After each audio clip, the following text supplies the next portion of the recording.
What's up, guys? Welcome back. This is Maximize. Hi. Hello. So today, guys, I really wanted to go over one of my new favorite plants that I just semi-recently got, the Alocasia. And I don't know beyond that what kind of Alocasia, because again, there's about like 40,000 different types, and you know, that's too many, and it wasn't labeled. Okay, so I'm doing my best here, but the casual name for it is, hey, no. Oh my god. This cat likes to run up the screen, like the window screens, and she just like climbs up it like a little escape artist. And I'm like, are you trying to like break out of here? Like, do you hate it here? Like, what's going on? And it's gotten to the point where I take her out on walks on a leash. She's like a dog, you know, she likes to go outside. So I take her out and I look like that person in my neighborhood walking a cat. She's really into spider webs. She loves eating them. I don't know if that's healthy. And I stop it when I see it happening, but you know, what can you do? Cats, I don't know. Back to the plant, you know, the point of this video. So the Alocasia is called elephant ear. That's the casual name for it. And I gotta say, it's a great plant. So I'm excited to kind of go over it with you guys, the care tips, and then my overall feedback on it and what I recommend. Let's get into it.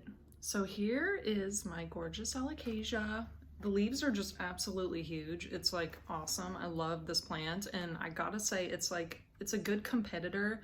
If you can't find a Monstera and you see this instead, I would definitely recommend diving into Alocasia world, because I feel like it's easier than Monstera and it's not quite as finicky, but that's just me personally. I'm sure there are, you know, a team of people that would disagree like very strongly. So this Alocasia just spit out this new leaf for me, and it's like absolutely huge. So this is like a very beautiful tropical plant. It's actually meant to live near like water in its natural world, in nature. So it does really well with wet soil. So if you tend to overwater your plants, this might be the one for you, because it actually enjoys that. So the light for this plant, again, it's very similar to the Monstera deliciosa. It really enjoys bright light, and it really enjoys direct sunlight. So if that's something that you can provide throughout the day, it'll put on leaves like crazy. It'll put on these gigantic ones like it did for me. That's its ideal environment. If you want to put it like outside or something, it needs part shade. It doesn't like all day direct sun, but if it's indoors, all day direct, or some, you know, broken up throughout the day, that would be the perfect mixture for this plant. If you have a south facing window or an east or west, it won't do well in the north. Like, that's not gonna happen for her. So watering this plant is very straightforward. It tends to prefer more water than than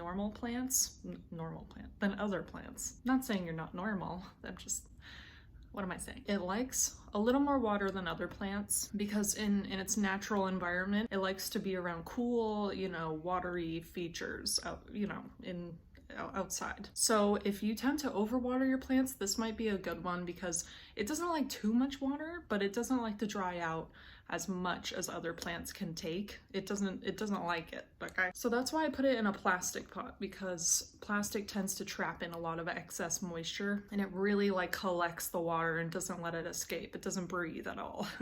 So while that sounds awful, that's actually preferred for this plant. And give it a huge pot, because the second I repotted it into a really large pot, it started blowing up. My watering schedule for this one is probably every week. I just check the soil, and if it's super dry on the top, which it kind of is right now, I'll probably like pop some more water in there, because it's been really hot where I live lately too. So you want to take that into consideration. If it's really hot lately, probably check it every couple days or so. Just make sure that the soil isn't too dry. In the winter time, it probably won't require as much water, so you want to check the soil every week. And if it's still kind of like there's some moisture in there, then you don't need to, especially if it's at the top of the soil. You really don't need to. Fertilizing this plant, I've never actually done. I don't think it needs it, because it's been putting on new growth like absolutely crazy. So I think light and water is just, those are the magic weapons. But if you are gonna fertilize, I would definitely recommend some kind of fish fertilizer or something, just diluted. to a very, you know, minuscule amount. And that's really it. It's like a little snack, you know, it's just give them a little snack here and there. The type of soil I have this plant in is a mix of cactus and potting mix. I have it a little heavier in potting mix because, again, this plant really likes a lot of thorough moisture throughout. It doesn't need as much of an airy soil feel as a lot of houseplants do. It likes the saturation that potting soil can provide. So I would do like 75% potting soil and 25% cactus mix just to make sure that it's, you know, draining, because you don't want it to literally be sitting in water. You want to provide some air to the roots. That's what the cactus mix provides. So you can mix in some perlite or something just to give it a little bit of oxygen around the roots. Another thing that I ran into with this plant, and I'm a bit of a dum-dum, so it's my bad, okay? I thought I saw pests on this plant like a few weeks ago, and I like panicked, you know, because I was like, oh my God, like I don't want this plant to die, you know, to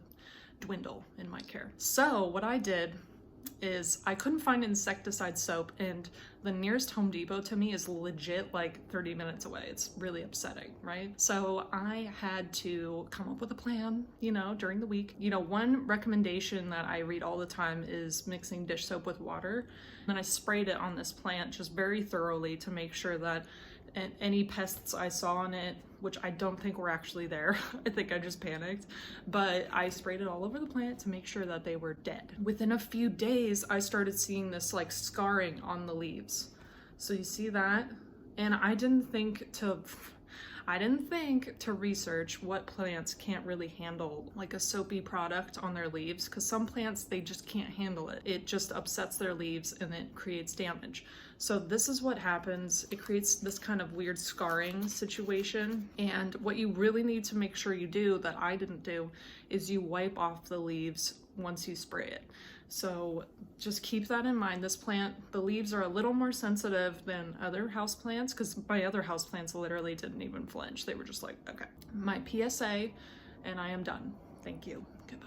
So overall, guys, I feel like the leaves are just moving so aggressively throughout every time I'm talking, and I'm like, because I'm holding it, and I'm like trying to like hold still, but it's hard because, you know, I'm a person. Overall, this plant, I would recommend if you have a bright space. It's just, I mean, I really haven't had to do much for it, other than my one slip up with the dish soap and the water. It's really, really healthy. Also, these plants tend to be more rare. I never see them. Like, I only saw it the one time, and that's when I actually bought it in person. You can order them online, but even then, it's like, I've ordered Alocasias before online, but they died before they got to me. It's just like they are a little more sensitive. So if you order them online, just make sure that it's like next day shipping. Like, you don't want them to be floating around the country for like days on end. But overall, I would rate this as like an intermediate plant. It's not necessarily a great beginner plant. You have to know who you are already as a plant parent. If you tend to overwater, this could be a good plant for you. If you tend to underwater, maybe not. But it's a great plant, you know? For me, it's really, really easy.